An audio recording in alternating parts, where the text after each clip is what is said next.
Assalamualaikum warahmatullahi wabarakatuh. Alhamdulillahilladzi arsala rasulahu bil huda wa dinil haqq liyudhhirahu 'ala ad-dini kullihi wa kafa billahi shahida. Asyhadu an la ilaha illallah wahdahu la syarika lahu wa asyhadu anna Muhammadan abduhu wa rasuluh. Amma ba'd.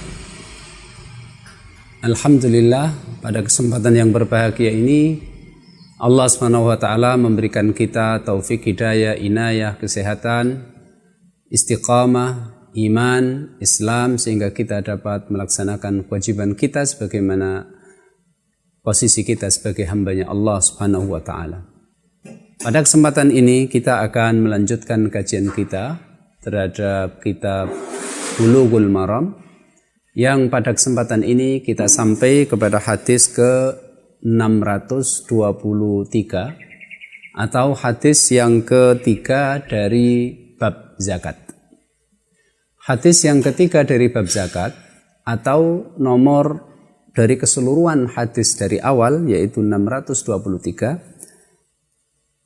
An Mu'ad bin Jabal radhiyallahu anhu anna Nabiy sallallahu alaihi wasallam ba'athahu ila al-Yaman fa amarahu an ya'khudha min kulli 30 baqaratan tabi'an aw tabi'atan wa min kulli 40 musinnatan wa min kulli halimin dinaran aw adlahu mu'afiriyan. Rawahul khamsatu wal lafdhu li Ahmad wa hassanahu Tirmidzi wa asyara ila ikhtilafin fi waslihi wa sahahahu Ibnu Hibban wal Hakim. Dari Mu'ad bin Jabal radhiyallahu taala anhu, sesungguhnya Nabi Muhammad sallallahu alaihi wasallam ba'atsahu ilal Yaman, mengutus Mu'ad ke negeri Yaman sebagai dai sekaligus sebagai pemungut zakat.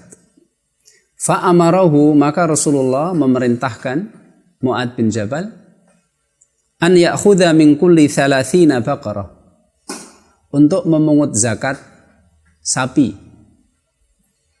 Rasulullah memerintahkan Mu'ad bin Jabal, setiap sapi yang jumlahnya 30 diperintahkan untuk mengambil zakatnya, yaitu tabi'an atau tabi'atan. Seekor anak sapi yang genap umur 1 tahun dan memasuki tahun yang kedua. Tabi'an atau tabi'atan. Rasulullah menyuruhnya untuk mengambil zakat dari nisab zakat sapi, yaitu 30 sapi, diambil zakatnya seekor anak sapi yang berumur 1 tahun genap dan memasuki umur atau memasuki tahun yang kedua, baik jantan maupun betina, tabi atau tabi'atan. Wa min kulli 40, jika sapi yang dimiliki itu jumlahnya 40, musinnatan, Rasulullah menyuruh Mu'ad bin Jabal untuk mengambil zakatnya, yaitu anak sapi musinnah, anak sapi yang berumur 2 tahun genap dan memasuki tahun yang ketiga. Wa min kulli halimin, dan Rasulullah menyuruh Mu'ad bin Jabal radhiyallahu taala anhu untuk mengambil jizyah atau upeti dari orang-orang Yaman. Orang-orang Yaman yang tidak mau atau tidak rela masuk dalam agama Islam. Orang-orang kafir yang hidup di bawah kekuasaan Rasulullah sallallahu alaihi wasallam, mereka tidak mau memeluk agama Islam, tetap dalam agama kafir mereka. Rasulullah menyuruh Mu'ad bin Jabal radhiyallahu taala anhu untuk mengambil upeti mereka, yaitu dinaron, 1 dinar. 1 dinar kita sudah ketahui semuanya, ukuran sekarang adalah 4/4 gram emas. Au adlahu mu'afiriyan, atau kalau orangnya tidak mempunyai dinar, maka Mu'ad bin Jabal disuruh Nabi Muhammad sallallahu alaihi wasallam untuk memungut dari dhimmi, orang-orang kafir yang hidup di bawah kekuasaan Rasulullah, mu'afiriyan. Mu'afiriyan adalah salah satu jenis pakaian yang terkenal di negeri Yaman karena dibuat dari atau dibuat di tempat yang namanya Mu'afiri, daerah Yaman, maka pakaian tersebut dinamakan Mu'afiriyan. Di sini Rasulullah Sallallahu Alaihi Wasallam jelas menjelaskan dengan dalil dan gamblang sekali kepada kita bahwa nisab hewan ternak, di sini Rasulullah menyebut sapi, nisabnya adalah mulai dari 30. Jika ada seorang yang mempunyai sapi, yang sapi itu digembalakan di padang rumput contohnya, ketika sapi itu sudah memasuki jumlah yang 30, maka zakat yang harus dikeluarkan adalah seekor anak sapi yang berumur 1 tahun genap memasuki tahun yang kedua, baik jantan maupun betina. Jika sapi yang dimiliki sampai kepada jumlah 40, maka yang dikeluarkan adalah musinnah, anak sapi, seekor anak sapi yang usianya genap 2 tahun dan memasuki tahun yang ketiga. Hadis ini diriwayatkan oleh Imam 5, yaitu Imam Ahmad, Imam Abu Dawud, Imam Tirmidzi, Imam Nasai, dan Imam Ibnu Majah. Sedangkan Imam Tirmidzi mengatakan hadis ini hasan. Meskipun sebagian ulama, bahkan Imam Tirmidzi sendiri mengatakan bahwa hadis ini diperselisihkan tentang sampainya kepada Nabi Muhammad Sallallahu Alaihi Wasallam. Hadis ini kalau kita teliti lebih dalam lagi dalam sanadnya, hadis ini diriwayatkan oleh seorang tabi'in, seorang tabi'in yang bernama Masruq Al-Hamadani. Imam Masruq meriwayatkan hadis ini dari sahabat Mu'ad bin Jabal radhiyallahu taala anhu. Mu'ad bin Jabal meriwayatkannya dari Nabi Muhammad sallallahu alaihi wasallam. Namun Imam Tirmidzi juga mengatakan bahwa hadis ini diperselisihkan. Apakah Masruq, Imam Masruq ini betul-betul bertemu dengan Mu'ad bin Jabal radhiyallahu taala anhu? Ya. Makanya mayoritas ahli hadis, jumhur ahli hadis mengatakan bahwa Imam Masruq ini kemungkinan besar, bahkan bisa dipastikan bertemu dengan Mu'ad bin Jabal radhiyallahu taala anhu. Imam Masruq Al-Hamadani, beliau aslinya adalah dari daerah Wadi'ah. Daerah Wadi'ah ini daerah yang berada di Yaman. Dan maka kemungkinan Imam Masruq Al-Hamadani yang berasal dari daerah Wadi'ah di daerah Yaman ini sangat mungkin bertemu dengan Mu'ad bin Jabal radhiyallahu taala anhu. Karena Mu'ad bin Jabal pernah diperintahkan, pernah diutus oleh Nabi Muhammad sallallahu alaihi wasallam ke Yaman untuk menjadi dai sekaligus menjadi pemungut zakat untuk Rasulullah sallallahu alaihi wasallam. Maka mayoritas ahli hadis mengatakan bahwa hadis ini sahih dan betul-betul sampai sanadnya kepada Nabi Muhammad sallallahu alaihi wasallam. Memang ada sebagian ulama, di antaranya adalah Imam Zuhri rahimahullahu ta'ala, beliau mengatakan bahwa nisabnya sapi sama dengan nisabnya unta. Artinya hitungan nisab sapi disamakan atau dikiaskan dengan nisabnya unta. Namun beliau Imam Zuhri rahimahullahu ta'ala berpedoman kepada 2 hadis. Yang 2 hadis ini ternyata setelah diteliti sanadnya, yang satu hadisnya munqati, yang satu hadisnya munqati. Munqati artinya dalam sanad hadis tersebut ada 2 rawi yang terputus secara berurutan. Kemudian hadis yang kedua ternyata hadisnya mursal. Mursal artinya seorang tabi'in meriwayatkan hadis kepada Nabi Muhammad sallallahu alaihi wasallam tanpa melewati seorang sahabat. Seorang tabi'in meriwayatkan hadis langsung kepada Nabi tanpa melalui sahabat. Karena dua hadis tersebut, yang satu munqati, yang satu mursal, maka pendapat tersebut tidak kuat alias lemah. Ditambah lagi pendapat yang mengatakan bahwa nisab sapi disamakan dengan nisab unta berdasarkan kias, karena sapi dikiaskan kepada unta. Karena hampir mirip sapi dengan unta. Seperti ketika berkorban. Kalau Rasulullah SAW mengatakan seekor unta bisa dibuat berkorban bersama-sama 7 orang, sapi juga satu bisa dibuat berkorban untuk 7 orang. Sehingga Imam Zuhri dan yang lain mengatakan bahwa nisab sapi dikiaskan dengan nisab unta. Namun mayoritas ulama, sekali lagi, mereka mengatakan bahwa dalam masalah nisab, masalah ukuran, tidak berlaku kias di sini. Kenapa tidak ada kias? Karena ukuran, batasan, nisabnya berapa, dan lain sebagainya, ini adalah suatu perkara yang harus diambil dari dalil atau yang sifatnya adalah tauqifi, yang berdasarkan dalil baik dari Quran maupun sunnah Nabi Muhammad SAW. Tambah lagi bahwa hadis yang diriwayatkan oleh Imam 5 tersebut dari tabi'in yang bernama Masruq rahimahullahu ta'ala, meriwayatkannya dari sahabat Mu'ad bin Jabal radhiyallahu ta'ala anhu. Mu'ad bin Jabal meriwayatkannya dari Nabi Muhammad sallallahu alaihi wasallam, jelas sambung sanad ini kepada Nabi Muhammad sallallahu alaihi wasallam, maka pendapat yang paling kuat adalah yang mengatakan bahwa nisab sapi berbeda dengan nisab unta.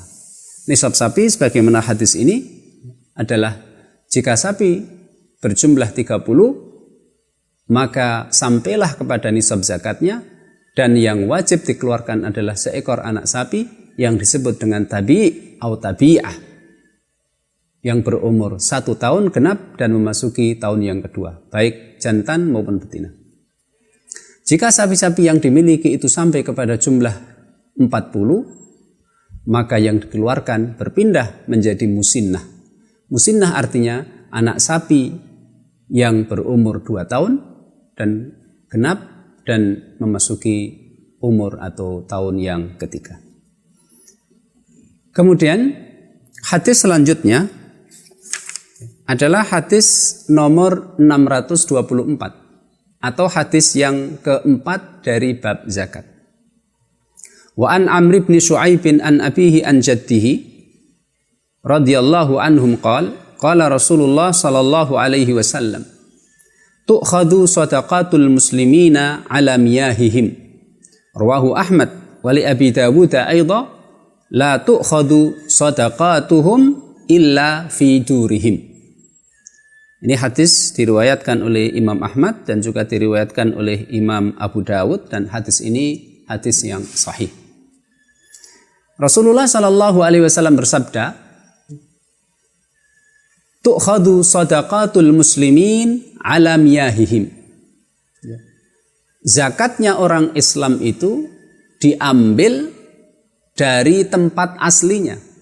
Ala miyahihim, di sini maksudnya adalah diambil ketika harta-harta tersebut masih berada di tempat aslinya.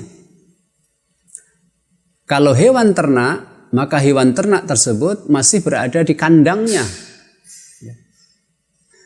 Kalau padi dan hasil panen dan lain sebagainya, maka zakat itu diambil ketika masih berada di gudang penyimpanan milik petani atau pemiliknya. Dan ini jelas karena Nabi Muhammad SAW mengatakan tu'khadhu sadaqatul muslimina ala miyahihim. Kemudian Abu Dawud juga meriwayatkan la tu'khadhu sadaqatuhum illa fi durihim. Zakat yang akan dikeluarkan oleh umat Islam tidak bisa diambil kecuali harta yang akan dikeluarkan zakatnya tersebut masih berada di tempat fidurihim, berada di tempat aslinya, di gudangnya, di tempat gembalaannya dan lain sebagainya. Oleh karena itu, ini merupakan kewajiban pemimpin umat Islam. Termasuk kewajiban pemimpin umat Islam adalah mengurusi zakat.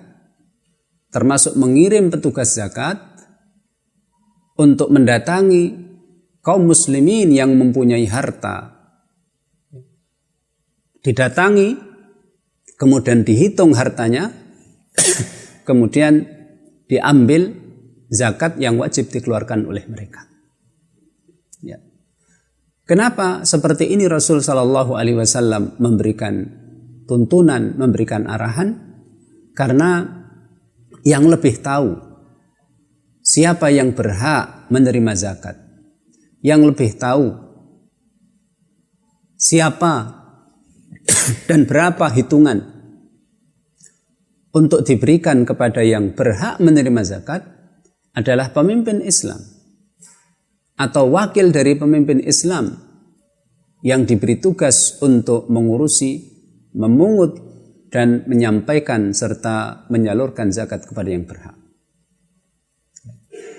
Seorang ulama yang hidup sezaman dengan Imam Syafi'i dan Imam Ahmad rahimahumullahu ta'ala, dan beliau ini meninggal ya, setelah Imam Ahmad rahimahullahu ta'ala, yaitu Imam Abu Qasim ya, Imam Abu Ubaid Qasim ibn Salam rahimahullahu ta'ala. Dalam kitabnya Kitabul Amwal, beliau membagi harta yang dimiliki oleh manusia menjadi dua bagian. Yang pertama adalah amwal ad-dhahirah, harta yang nampak. Yang nomor dua adalah al-amwal al-batinah, harta yang tidak tampak. Al-amwal ad-dhahirah, harta yang tampak, contohnya adalah binatang ternak. Tampak, nggak mungkin disembunyikan. Dan juga hasil panen, ini adalah tampak, nggak mungkin disembunyikan.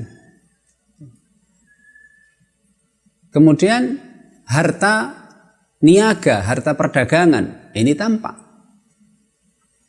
Sedangkan al-amwal al-batinah, harta yang tidak tampak, contohnya adalah emas, perak, uang ya, yang disimpan oleh kaum muslimin, baik di rekeningnya atau di brankas di rumahnya dan lain sebagainya, ini tidak tampak. Harta yang dhahirah, harta yang tampak ya.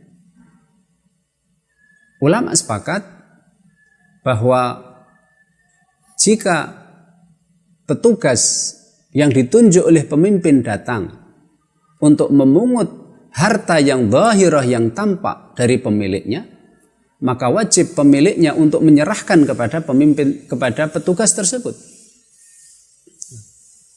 Sedangkan al-amwal ad-dhahirah ya, pernah terjadi di zaman Khalifah Utsman bin Affan radhiyallahu taala anhu. Utsman bin Affan radhiyallahu taala anhu yang saat itu sebagai khalifah pernah ditanya oleh rakyatnya, "Wahai khalifah, bagaimana dengan harta yang batinah, harta yang tidak tampak? Dinar, dirham, kalau zaman sekarang adalah uang yang kita miliki tidak tampak. Boleh tidak kita keluarkan langsung kita serahkan langsung zakatnya kepada yang berhak?" Maka jawaban dari sahabat Utsman bin Affan selaku khalifah pada saat itu, beliau mengatakan, tidak apa-apa. Jika amwal atau harta yang batinah, yang tidak tampak, terus kalian ingin menyerahkan langsung zakatnya kepada yang berhak, beliau mengatakan, tidak mengapa, silahkan. Ya. Oleh karena itu, amwal ad-dhahirah dan amwal al-batinah ya, yang telah dibagi oleh Imam Abu Ubaid Salam, Qasim bin Salam rahimahullahu ta'ala, sesuai dengan kondisi di zaman sekarang. Kalau kita lihat di zaman sekarang, ada peternakan, ini adalah dhahirah. Hasil panen, ini adalah dhahirah. Kemudian kalau zaman sekarang kita lihat ya, orang yang mempunyai pabrik-pabrik yang besar, ya, perusahaan-perusahaan yang besar dan lain sebagainya. Maka di sini selaku pemimpin Islam berhak untuk mengirim petugas-petugas zakat untuk memungut zakat dari tempatnya. Jika ada orang mempunyai peternakan, maka petugas zakat langsung mendatangi peternakan itu, menghitungnya, kemudian memungut zakatnya. Begitu juga orang-orang yang mempunyai hasil panen yang disimpan di gudangnya. Begitu juga orang-orang yang mempunyai perusahaan yang besar.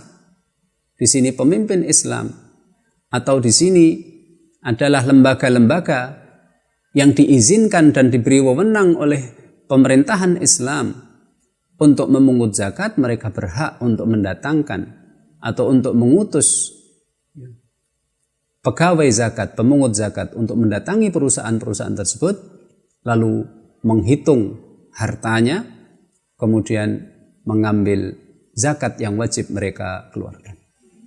Namun ada pertanyaan yang datang, seandainya tidak ada pemungut zakat, petugas zakat yang mendatangi ya, tempat atau kandang-kandang peternakan, mendatangi gudang-gudang penyimpanan hasil panen, tidak ada petugas yang mendatangi perusahaan-perusahaan besar, apakah apakah dibolehkan jika pemilik harta tersebut yang dhahirah tersebut dia langsung mengeluarkan zakatnya, baik diberikan atau diserahkan kepada lembaga-lembaga yang memang sudah dibolehkan untuk mengurus zakat, atau bahkan mereka mengeluarkan zakat kepada mustahiknya atau yang berhaknya langsung. Di sini mayoritas ulama mengatakan tetap dibolehkan dan tetap sah. Jika ada perusahaan besar contohnya, tidak ada pemungut zakat yang datang kepada perusahaan tersebut, kemudian perusahaan tersebut berinisiatif mengeluarkan zakat dan menyalurkannya langsung kepada yang berhak, maka mayoritas ulama mengatakan sah sebagai zakat dan itu dibolehkan.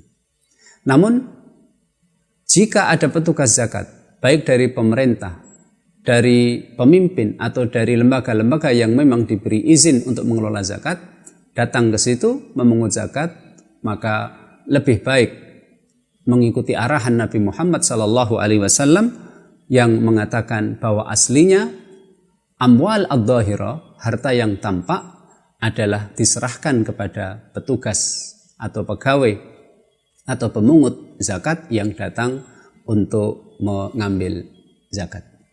Sedangkan al-amwal ad-dhahir, al-amwal al-batinah, harta yang memang tidak kelihatan, maka seandainya dia serahkan kepada pemungut zakat, diserahkan kepada amil lembaga-lembaga zakat juga tidak mengapa, atau seandainya amwal al-batinah yang tidak tampak dia serahkan langsung kepada yang berhak menerima, mungkin tetangganya atau mungkin tetangga dan ada kerabatnya yang sangat membutuhkan, maka itu sah zakatnya, dianggap sah zakatnya dan tidak mengapa. Itulah apa yang bisa kami sampaikan pada kesempatan kali ini. Subhanakallahumma bihamdika, asyhadu an la ilaha illa anta astaghfiruka wa atubu ilaik. Assalamualaikum warahmatullahi wabarakatuh.